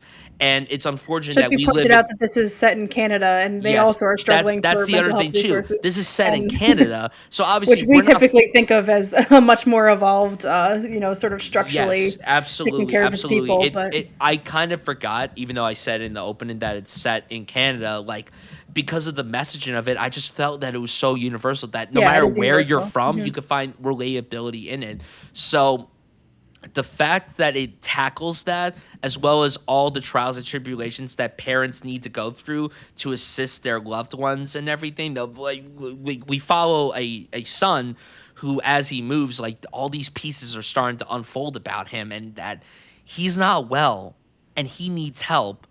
And, the parents are like, we can't do anything to help him. But that just shows of the contemplation that what we could have done differently. And it handles it so beautifully and so smart. And just thinking about it, just like, it really, like, I didn't think that this movie was going to be something like this. Again, I went into it knowing nothing. I didn't watch the trailer. I didn't know anything.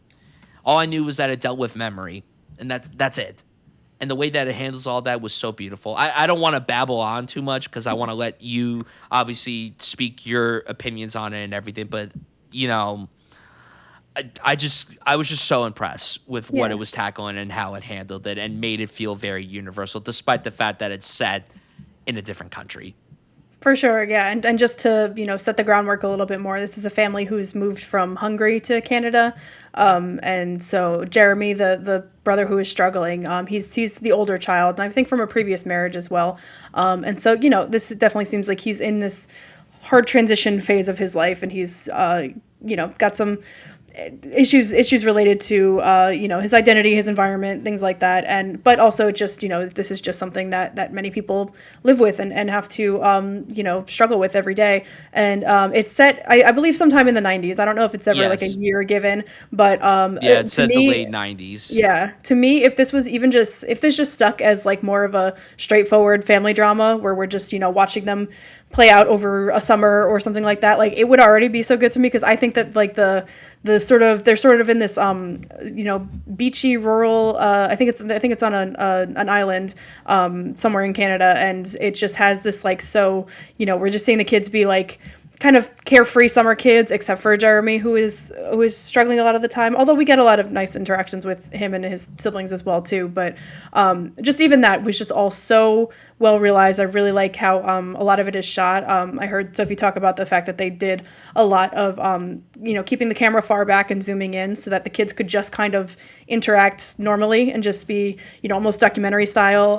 Yeah. Kind of just get a lot of really naturalistic sort of moments and shots and everything. So I think all of that is just really beautiful. And like, I could have just watched this family like have these day-to-day ups and downs, and you mentioned everything going on with Jeremy. It's all very like, it's very subtle. It's nothing is like, there were moments when I was scared that something was going to escalate into something that was more violent or dangerous or anything, and like that threat is definitely there, but it's I was never like, it's all a lot more subtle than that. It's all like these smaller moments where it's just so clear that he's unwell and he's struggling, and it's creating this issue for everyone around. But it never sensationalizes that into something that is more than it is, And so I think that we see, so there's Sasha, who is, like I said, I believe is sort of Sophie Ramvari's insert character, and then they have two other brothers as well who are closer to her age, and it's like, for the most part, we see them be carefree. I do think that there's a moment when Sasha is at her friend's house, and she's sort of like just like unprompted jumps into that pool with the cover still on it, and like their friend's dad has to kind of like scoop her out and rescue her and stuff, and he's kind of like, why did you do that? And to me that was just a little bit of a nod towards like, maybe she has a little bit of that destructive behavior that we see so much more in Jeremy, so much more pronounced, but it almost, that idea of like, nature versus nurture, like what it like is that kind of inside of all of us, and some people can just handle it better, or some people just lots of different factors like that. So, but even that, everything is kind of just subtly threaded throughout, and it's not until a bit later that Jeremy's actions start escalating a bit, and the parents need to seek some help outside of the family. He wanders away. He's walking on the roof at one point. Even that, that scene is like really, really powerful to me. Sasha's in the kitchen cooking with her mom, and they hear footprints or hear footsteps above them, and then just through like a skylight in the roof, you just see Jeremy walk by, and even that was just so like unsettling and scary. And they rush out to try to reason with him to get him down off the roof, and he's just smiling. And then like what they were cooking in the kitchen is like on smoking and filling up the house. And even that, I was like, oh God, is like the house gonna burn down? Like I thought it was gonna be way more dramatic, and it just it's like they just move on from that. And it didn't burn the house down, and somehow Jeremy got down from the roof. He wasn't severely injured or anything, but it's just all so disquieting, and like you just feel this tension building up and it happens in that way a lot of times. It's not always that something big and dramatic happens that makes you say, okay, this person needs help or is a problem or whatever. It's like all of these subtle little things that just everyone is living through day to day. Yeah, I was really expecting it to get like super dark, which honestly probably would have plummeted the movie a little bit for me. Like I'm like, oh, I don't want moments like this and everything, but I really like how subtle everything is. Like, yeah, you could tell like things are gonna go far, but we don't see that happening, which I think is really effective, makes it a lot more haunting when you watch it and you reflect on that. And yeah, that oh my God, that whole sequence as you were just like breaking it down, I'm like, oh God, like just to relive that sequence, like that was, I was literally on the edge of my seat. And like, not to make this conversation funny or anything, but in that moment, I literally leaned forward in my seat because I was just like so invested. Did the meme. I did the meme. I was so invested with what was happening. But then on top of that too, I just kept like going back and forth in my seat. Like I was terrified. I was terrified that something was going to happen to him. I was just like, or to the house, like you said, like everything was going on fire. Like the smoke was like essentially taking up the image and everything. I'm just like, oh geez, oh no, this is no. Yeah, and I think it's smart too because we are so in Sasha's perspective throughout the movie that if there most likely were more dramatic or more violent things that happened to Jeremy off screen, but like she wasn't there for that, and so it's only her experience of him and all of the things that like looking back that she as an 8-year-old or whatever probably wasn't all that concerned, like, oh, he's on the roof, that's weird, but like looking back at it and knowing the full context of his life and everything, you can see where everything was sort of piling up and the ways in which we look back and try to find all these answers that we didn't even know to look for when we were actually there. Yeah. And that's pretty much the first half of this where we see the parents discussing with various therapists and social workers who start to get involved, and it seems to be that the highly recommended option at this point is to send Jeremy to a foster home and sort of see if that improves the situation at all. Yeah. That, oh my God. But then we can get into the sort of time jump that happens where I believe we're seeing a scene with the mother of the family on the phone, sort of explaining the situation to someone, we assume like a friend or a family member or something. And then it's a hard cut to an adult version of Sasha also on the phone. And this is where it becomes a little like blurry. It becomes a little abstract in a way where it wasn't quite clear. It almost gives the sense that like they were talking directly to each other, but it's like, was she listening to a recording? Is this just something she's thinking about? But yeah, now we were like firmly with adult Sasha, who is a documentarian, and we cut in with her doing interviews with social workers and sort of explaining a potential case study that obviously greatly resembles her brother's situation back when they were kids, and trying to get a sense for what resources would have been available to them now, what if they were advising on this case, what would they have recommended, what is done now, like has have these resources or recommendations changed at all in the 20 or so years since then. And it was really, this is a very weird connection to make, but we're doing a Jake Gyllenhaal draft that time of recording we've already done, and I was rewatched Zodiac for that, and it made me think a lot about that, where it's almost like dealing with this sort of obsession is maybe a strong word in this case, but this sort of obsession that like you just feel like if you could talk to the right person, if you could get the right bit of information, if you can do all of the research, it's like you could solve it, you could figure it out. Yeah, the desire to be in that position and get all the answers you've been searching for, in this case for many, many years. Yes, exactly. And yeah, just the idea that something terrible might have happened, and there's just sometimes there's no easy answer for that. Sometimes, a lot of what the social workers say is like, yeah, we probably would have recommended going to a foster home, which is what they ended up doing. And it just, in a lot of cases, it's just, this person is in a bad situation, and there's not always something that you can do to pull them out of it. And that's just like a really hard pill to swallow. And obviously you want to exhaust every option that you have. But yeah, I think she's sort of slowly getting to the bottom of like, there might not be a catharsis here. I might just kind of have to live with the effects. Yeah, the transition to her as an adult was really fascinating, and it was definitely jarring initially for me. I was like, oh, we're ahead and everything, and it took me a while to realize that it was her, because I just assumed this was like a social worker and everything, just a random filmmaker, social worker type of person.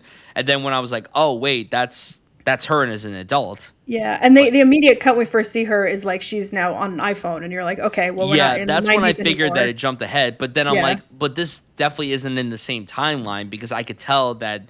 And also, I mean, I didn't know the exact time frame, but I was also like, minutes ago we were seeing like an old desktop computer, and now we're seeing an iPhone. Like, what? Yeah. It was initially jarring to me, but I liked how like it definitely felt stylistically and aesthetically very different from the first half, which I was reading some reviews, and some people had an issue with that. They wanted the same vibe to be throughout the whole movie, which I totally understand that. I totally get that take and everything, but I kind of like how this movie is essentially two different movies in one. Yeah.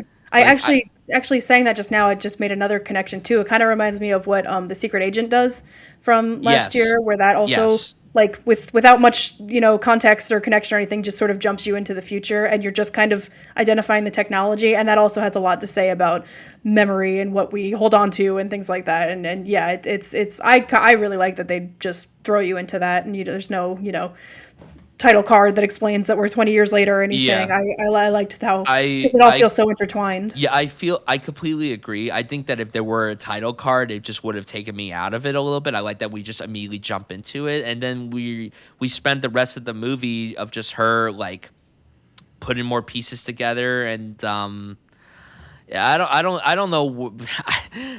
Do you want to get into the next phase of the movie where she sort of goes to visit her house, and the sort of abstract nature of it kicks up even more? I can't. I'm unwell. I can't do it. I'm like really struggling to even think of things to say about this entire segment. The last like 20 to 30 minutes of this movie, I just like I can't. I'm overwhelmed. So she is obviously researching her past and her childhood, and we see her talking at one point on the phone to a social worker who I believe was the one that we see visiting the house earlier in the movie. Yes. So she is now she takes a ferry over to their old house, and you're like, okay, she's gonna go visit. Like, do her parents still live there? Is there someone else? Like, you don't really know what you're gonna find. And essentially, what happens is she knocks on the door, and her father answers, still in the same age and appearance and everything as we saw him in the 90s. And this essentially like abstract sort of time travel thing where I not literally. I mean, I don't think that it's ever a literal thing that's happening, but it's this sort of exercise where she's now picturing herself as the social worker who came to visit on that day that she remembers. And so she is there as with files about Jeremy, and she goes and sits down with the parents to discuss his case, and we see her and the younger versions of her brothers all outside playing, and she's observing them as well. And it's a swing for sure. And like I definitely spent a few minutes being confused and like, okay, is this going to be sort of further explained, or are we going to get some cut that can put this all into context? And it really doesn't. It just stays in that for like the duration of the movie for the most part. And I think that it was a really bold swing, and just it's and again, it's just sort of, it is sort of this abstract exercise of like, what if I was there, knowing what I know now, and what was I as a kid, like what was I picking up on versus what was I completely unaware of. And there's actually, she sits down with the parents. There's a scene, I guess, when the parents are sort of like left by themselves to discuss what's been said, and she goes into the room where her younger self and her brothers are watching TV, and just this for me, just her going and sitting next to her younger self and like looking at each other, just that it's such a strange thing, because there's really no like narrative heft to it necessarily. Like, there's no like, okay, well then they have this great talk, or then this thing happened. Like, there's not really anything else that happens. It's just sort of this feeling that's like really evocative of like this mix of nostalgia and regret, and just feeling like putting all of this stuff on your younger self, but also just admiring, like, look how like carefree and just enjoying life, and versus now as an adult. And yeah, it's very evocative, I will say. It's just kind of, it creates a feeling, it creates a mood, an atmosphere, and yeah, it's just, I could see if maybe that doesn't work for some people, but I think it was just so effective, and I assume you feel the same way. Yeah, if you're watching the video version of this podcast, I just like, yeah, that shot, like, usually whenever, like, in movies where it's like, oh, we have the older person kind of interacting with the younger person, I'm like, oh, that's just such a cheap gimmick. I don't like that at all. But this is not like Back to the Future or something. This is not like Back to the Future. No, it's not like that at all.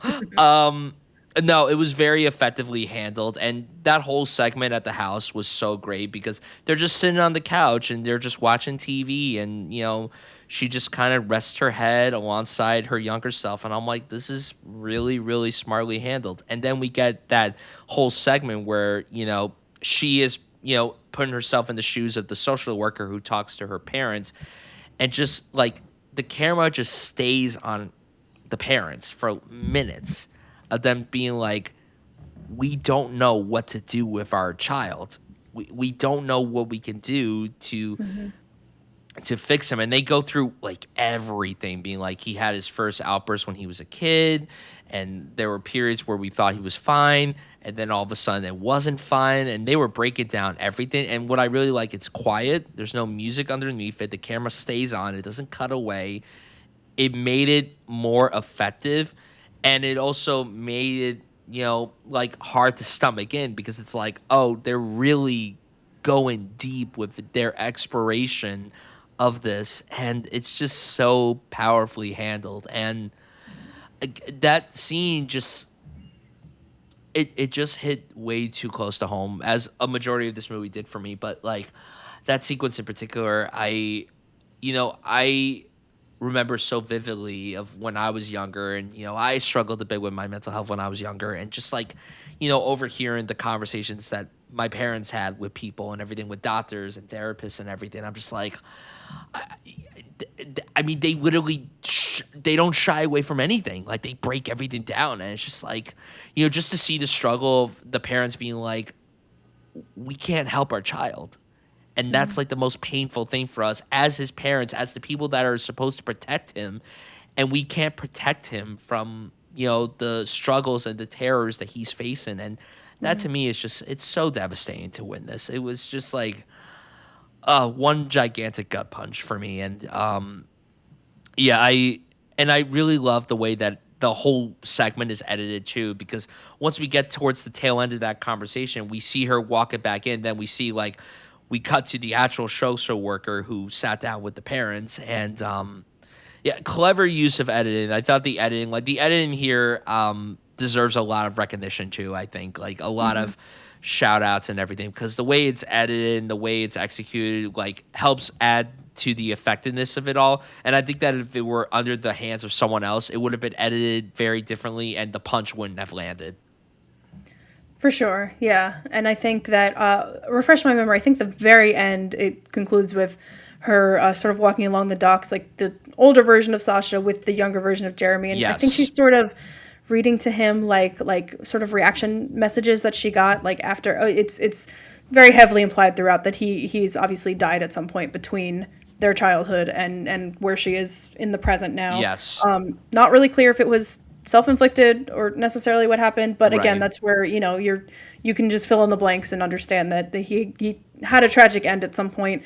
And so yeah, this is sort of she's envisioning herself like reading these sort of condolence messages that she got about him to him, and his sort of, again, it's just subtle, like quiet kind of reactions to them. And just the idea of like, yeah, sharing something with someone it would be impossible. You can't talk about your reaction to someone's death as they've already died.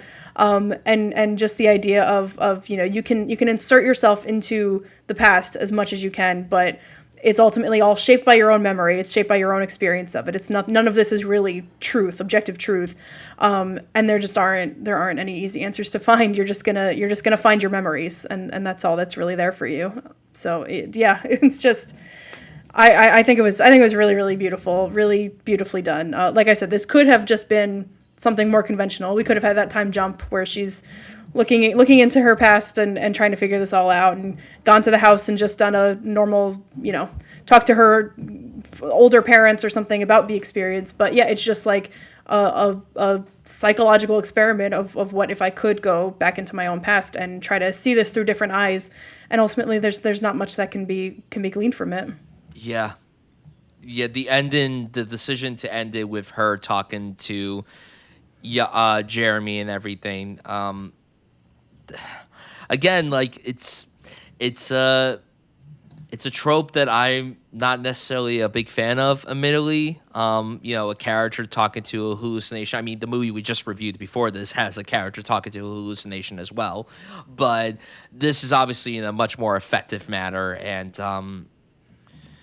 Yeah, it's almost more abstract than that. Like, I don't know if I would even call it a hallucination. Like, I don't know if yeah, is it happening in our head? Is it did yeah. it I really guess I'm happen to more something, so. like, I guess I'm more so saying that because we know that he's obviously not physically yeah, there with her and everything. yeah. So I'm thinking to myself, I'm like, I don't really love sequences like that generally, but this one I thought was just so effective because I guess maybe for me as someone who has struggled with like his mental health and everything, has struggles throughout his life, especially during his childhood.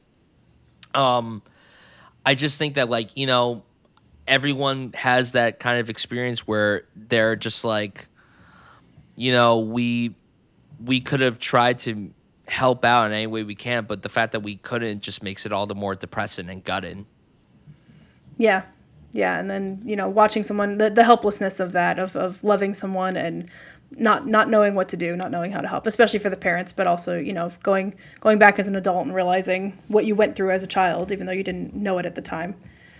Yeah, any other final thoughts about this devastating but beautiful movie? Um, I want to shout out the filmmaking of it is really impeccable. Like I've Hmm. talked about how much I love the editing, but I also really love the writing of it too. I like the structure of the film. The dialogue is very good. I liked how naturalistic it felt, like the sequences when Yeah. they're children and everything. I'm like, wow, this is exactly how children act and everything. And Sophie doesn't dumb it down or anything. Like she's like, this is how, children act, and she's absolutely correct. And the parents, I thought their dialogue was written very well. The dynamic between them and the children was handled really well.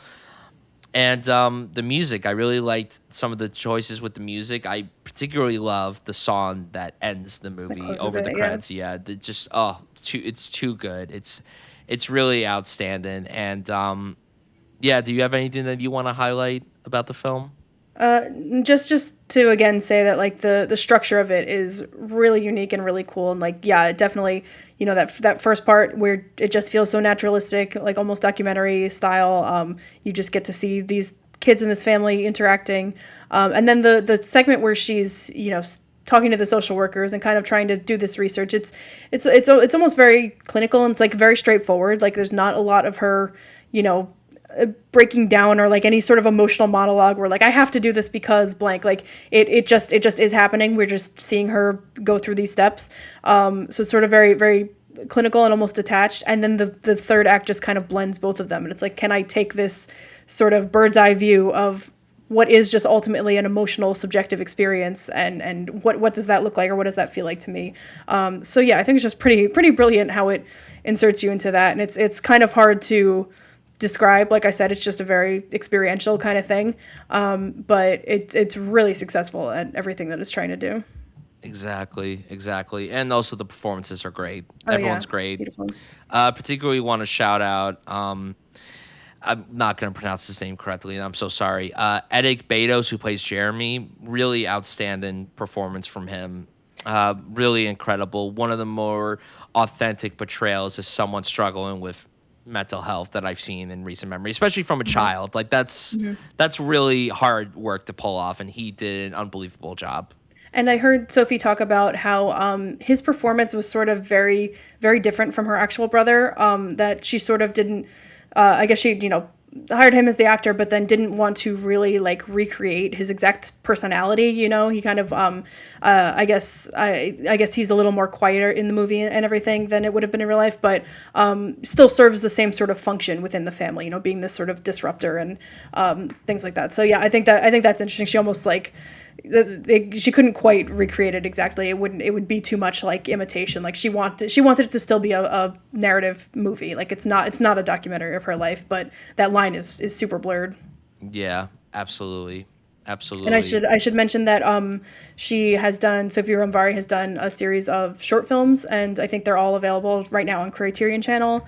I watched Still Processing, which is like a great companion piece for this. It's her kind of doing the second act of this movie, like excavating some of her childhood photos and memories, and talking about the experiences with her brothers, which I, from that, watch it if you can and everything. I believe one of her other brothers also passed away. I don't know. I don't believe it was any under the same circumstances or anything. But yeah, just sort of that experience of someone processing their grief through their art and their job, and just putting those skills to work to try to piece together some of the broken pieces here as best that you can. Yeah, I am looking forward to watching her shorts. I'm just not mentally prepared to watch more Yeah. work from her right now. But I think that's awesome. Transition from short films to feature films is a really incredible achievement, and this really is one of my favorite debuts that I've seen in years. And I'm excited to see more from her behind the camera. I can't wait to see what she puts out next. For sure. Yeah. What was your rating for this one? My rating is a 4.5. I can't really think of any problems I have personally, but I can't quite give it the 5 star just yet. But when I do revisit it, and I definitely do want to rewatch this, I could see this staying in my top 10 of the year.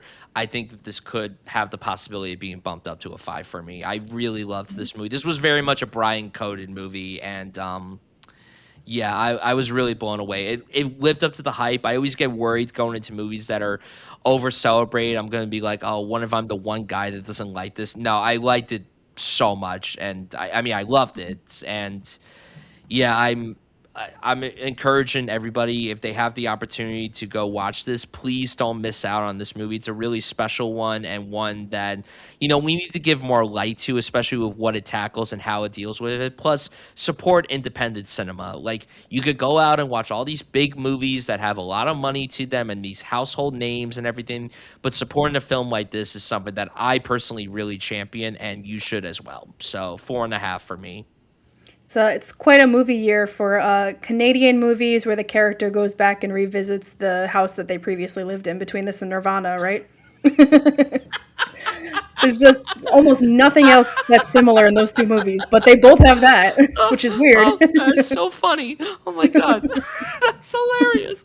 I think there was a Q&A that they actually did for this movie in Canada, and Matt Johnson Oh moderated it. yeah.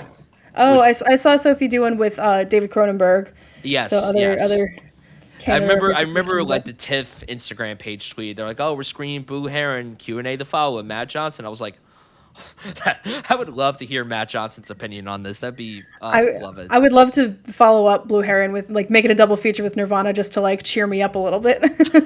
It's a great palate cleanser. Yeah. Great Canadian Yeah, palate cleanser. for sure.